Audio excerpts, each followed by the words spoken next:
11 medieval kings, and the most gruesome tortures in history.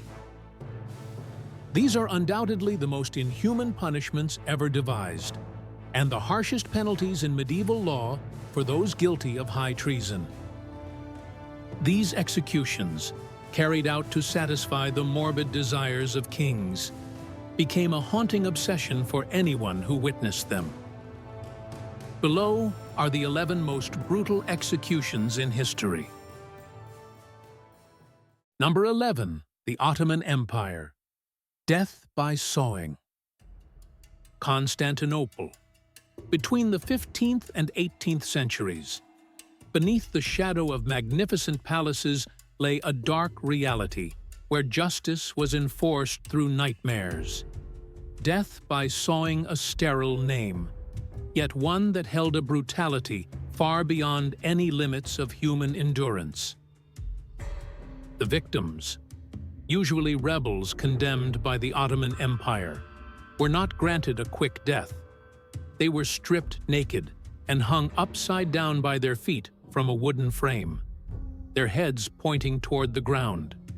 This was a cold and ruthless calculation in this position. Blood would rush to the brain, forcing the victim to maintain extreme alertness. It prevented the victim from escaping into unconsciousness, forcing them to remain fully awake to feel every second of excruciating pain until the very end.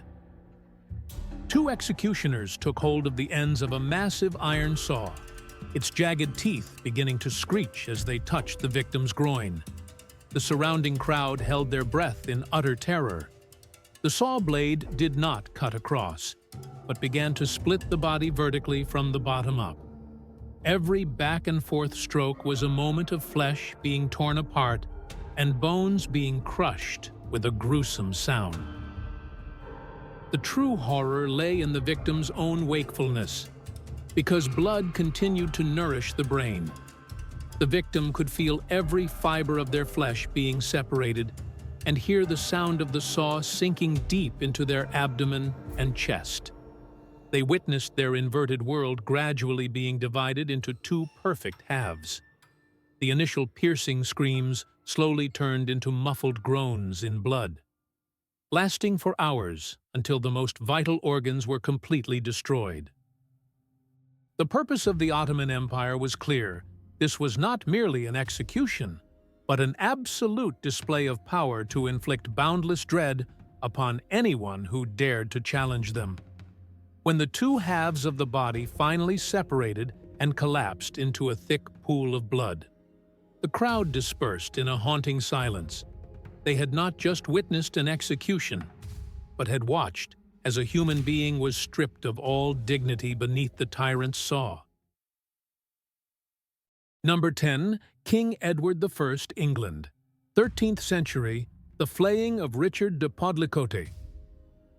London, 1303. Inside the cold stone walls of Westminster Abbey, the treasury of King Edward I was breached. The fury of the king, known as the Hammer of the Scots, erupted, demanding a punishment that bypassed all bounds of conventional brutality. The chosen victim was Richard de Podlicote, a wool merchant who dared to commit the largest theft in English history at the time. King Edward I did not merely want Podlicote dead, he wanted to strip away his very existence, literally, turning the sinner into a living testament of terror in the heart of the kingdom. On the day of execution, Richard was dragged through the muddy streets of London, his face distorted with horror and humiliation. At the gallows, the executioner tightened the noose around his neck, hoisting him high until his eyes rolled back and his face turned purple from suffocation. But at the very moment, the darkness of death was about to consume him. The rope was cut. Podlicote fell heavily to the ground, his chest heaving painfully to catch a few gasps of air, a false salvation. For the true horror was only just beginning. He was strapped tightly to a wooden table, his entire body exposed to the eyes of the breathless crowd. The executioner began using small, razor-sharp knives to slide beneath the skin of the neck and shoulders. The sound of the blade tearing through layers of flesh echoed dryly in the suffocating silence. Richard remained fully conscious. He felt clearly the cold sensation of the steel wherever it went, and the harsh chill flooding into the raw red flesh as it passed. Large strips of skin were peeled away, slowly and precisely, like one would skin a wild animal. His screams grew hoarse, tearing through the atmosphere as his nerve endings were left completely exposed to the cold wind. The brutality lay in the timing. The executioner had to be skilled enough to ensure the victim did not die from blood loss too quickly, forcing him to witness himself being stripped of his human shell. When the final piece of skin left his body, Podlicote was nothing more than a mass of raw, red flesh, convulsing in ultimate agony before drawing his final breath. But for Edward, the first death alone was not enough to satisfy his thirst for revenge. Richard's bloodied skin was subsequently processed and nailed to the wooden doors of the abbey's treasury. For centuries afterward, those who passed through those doors could not help but shudder as their eyes met the parched, coarse fragments clinging tightly to the timber. It was more than just a withered layer of human skin. It was the king's message written in flesh and blood. He who dares touch the crown shall have to leave his own skin behind to eternally guard the very thing he intended to steal. Number 9. Diederik Sonoy, the Netherlands. Rat torture. The Netherlands, 16th century, when religious and political conflicts turned humans into demons in the name of justice. In dark dungeons, Diederik Sonoy, a notorious governor with a morbid imagination, invented a torture method that broke even the toughest men.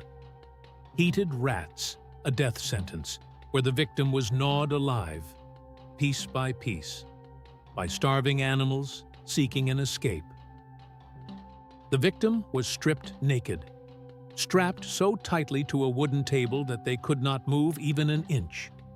A small iron cage, containing starving and panicked rats, was placed upside down directly onto their stomach.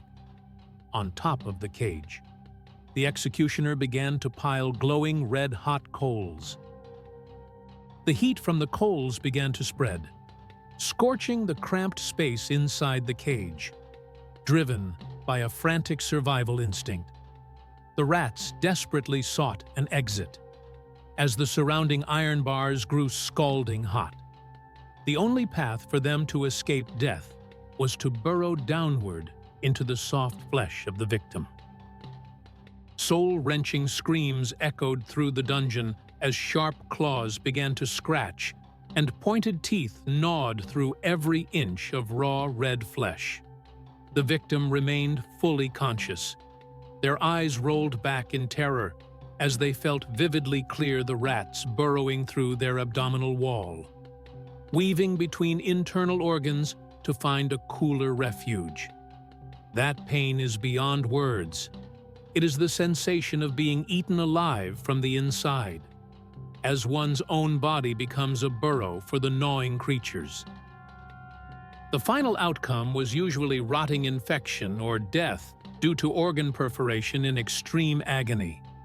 This punishment left a dark scar in the history of torture, a testament to how, when humans lose their humanity, they can turn an animal's fear into the most brutal tool for destroying their own kind. Number 8. Vlad III Wallachia, the Spiked Pit of Poenari. Wallachia, 15th century, beneath the foot of Poenari Castle. Vlad III, known by the nickname the Impaler, created a death pit to transform fear into a tool of governance. This was not an ordinary execution site, but a lethal trap calculated for the victim to die as slowly as possible. At the bottom of the deep, dark abyss, hundreds of sharpened wooden stakes were planted. When pushed down, the victim fell freely and was impaled by these spikes. However, instead of striking vital spots to cause immediate death, these spikes usually only snagged the muscles or the abdominal region. The true horror began after that fall. The victim did not die immediately. They lay motionless, pinned tightly to the pile of stakes, surrounded by rotting corpses that had decomposed long before. The smell of fresh blood mixed with the stench of decaying flesh created an extremely horrific atmosphere. They had to lie there for days on end, enduring flesh-tearing pain, hunger, thirst, and the moans of those beside them until they finally died of exhaustion. For Vlad III, this punishment was a sharp political message. He did not need to kill quickly. He needed them to suffer as an example. These spiked pits became a clear warning to anyone who dared to betray death at the hands of the impaler would be a painful journey lasting until the very last breath.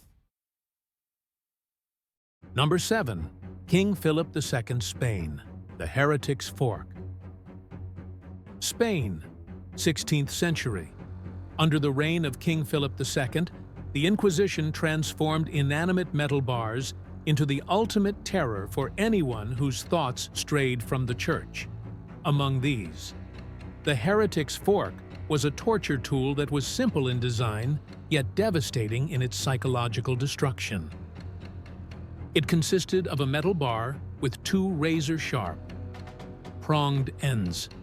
The executioner would place one end against the victim's sternum and the other firmly under the chin. Then secure it with a leather strap tightened around the neck. From that moment, the victim was thrust into a solitary battle for survival against their own exhaustion.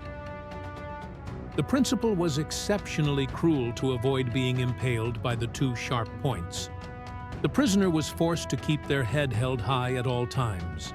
Just a minute of lapse or a single nod from sleepiness would cause the metal spikes to immediately gouge deep into the throat and chest.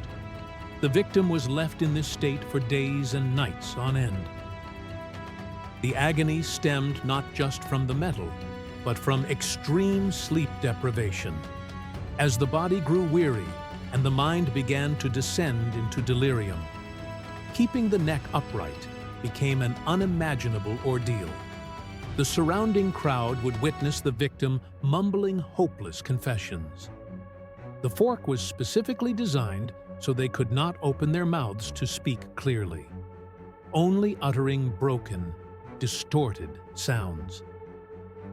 King Philip II's primary goal was to break the will of heretics, forcing them into submission before death arrived. Eventually, when the body was completely spent and could no longer bear the burden, the victim's head would drop. The two prongs would then pierce through the throat and chest, ending the torture process through the very weight of their own surrender. Number 6. King Louis XIV, France, the Spanish horse. France, 17th century. Under the reign of the Sun King Louis XIV, military discipline was maintained through brutal punishments that even the most seasoned soldiers feared. Standing in the middle of the barracks yard was often a bizarre device known as the Spanish horse, a wooden structure that resembled a horse's back but was, in reality, a giant blade. The victims, usually deserters or rebels, were forced to ride this device instead of a flat back. They had to sit directly on a wooden beam sharpened to a razor-like edge. The agony began the moment their entire body weight concentrated on the groin area. But that was only the beginning. To escalate the pain, the executioner would tie heavy iron weights to the victim's feet. The pull of these weights dragged their body downward, forcing the groin hard against the sharp wooden ridge. Over time, Gravity became the ultimate enemy. The wooden edge gradually sank deeper, slicing through flesh and beginning to crush the victim's pelvis. The victim had to endure hours in a state of numbing agony. The sound of bones grinding and shattering mingled with hoarse screams as the spine was stretched and severely damaged. In the most brutal instances, the extreme weight could cause the victim's body to be split upward from the bottom, right before the eyes of their comrades. Louis XIV's purpose was nothing less than to create a living example. This punishment not only destroyed the physical body, but also humiliated the soldier's dignity.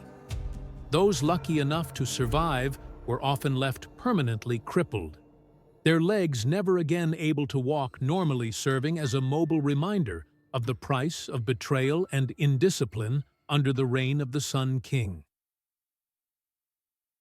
Number 5. King Philip II, Spain. Water torture. Spain, 16th century. In the shuttered rooms of the Inquisition under King Philip II, fire and swords were not needed to break a stubborn soul. They used what seemed to be the most gentle of elements, water. Water torture was a cold method of interrogation, designed to thrust the victim into the terror of death without leaving a single trace on the outside of the body.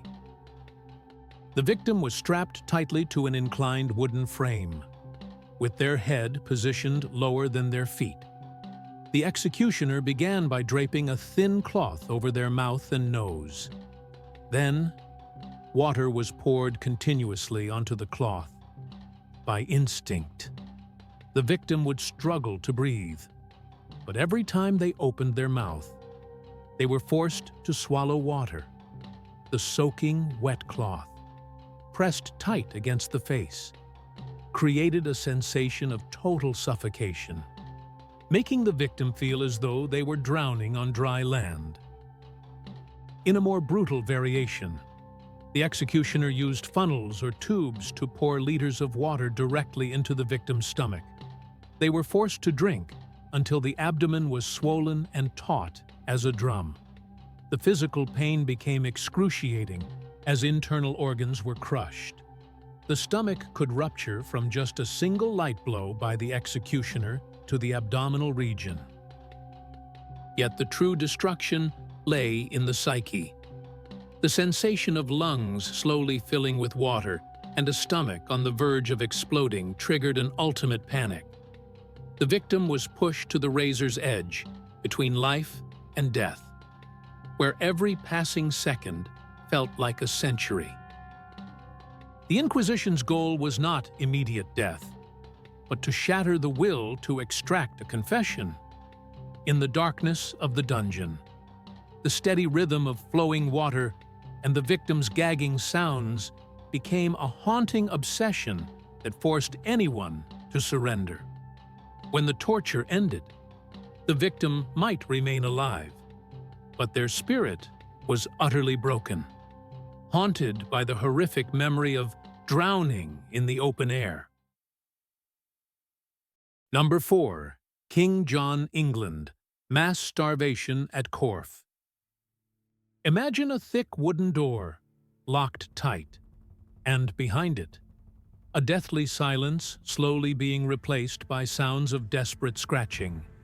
At Corf Castle in the 13th century, King John transformed starvation into a brutal weapon to eliminate his rivals without staining an executioner's hands with a single drop of blood. His victims, most notably 22 proud French knights, were cast into a dark dungeon and locked away. No food, no water, and absolutely no light. King John did not want them to die quickly. He wanted them to experience the sensation of their bodies consuming themselves before finally collapsing.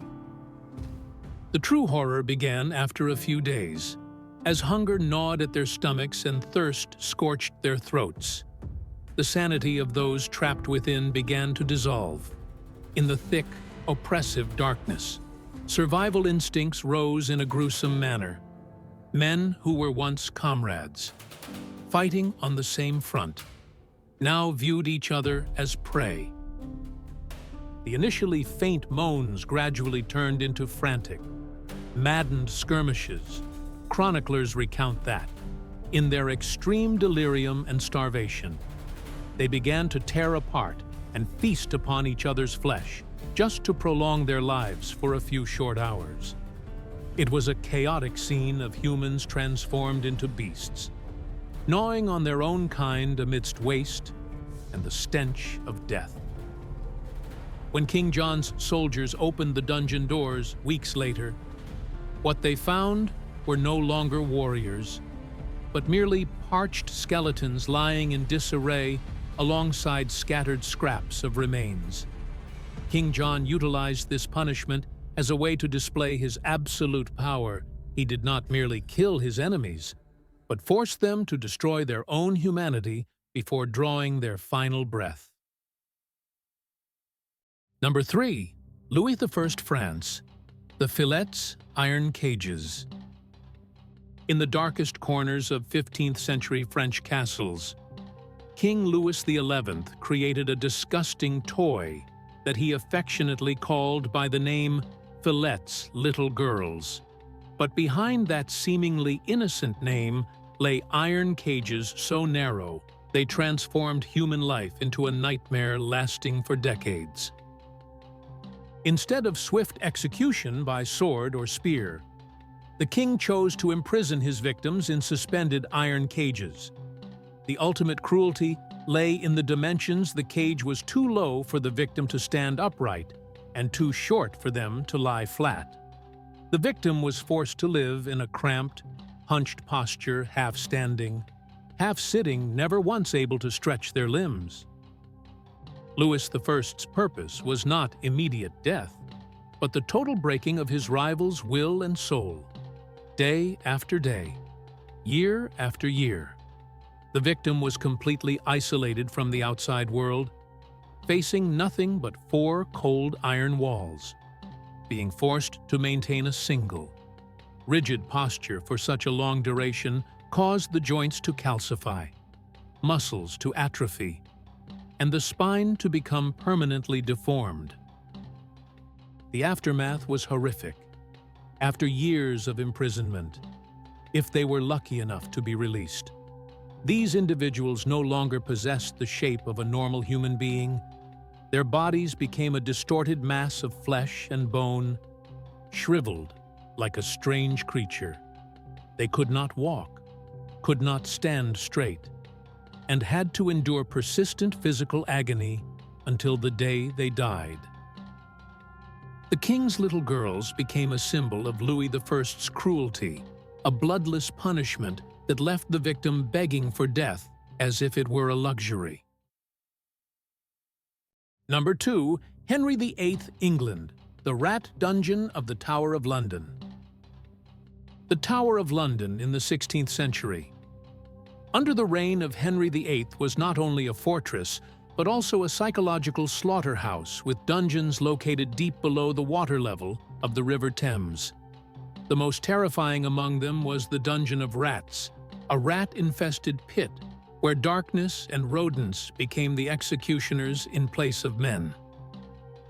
The victims, typically political prisoners despised by the king, were cast into a dark and damp cellar.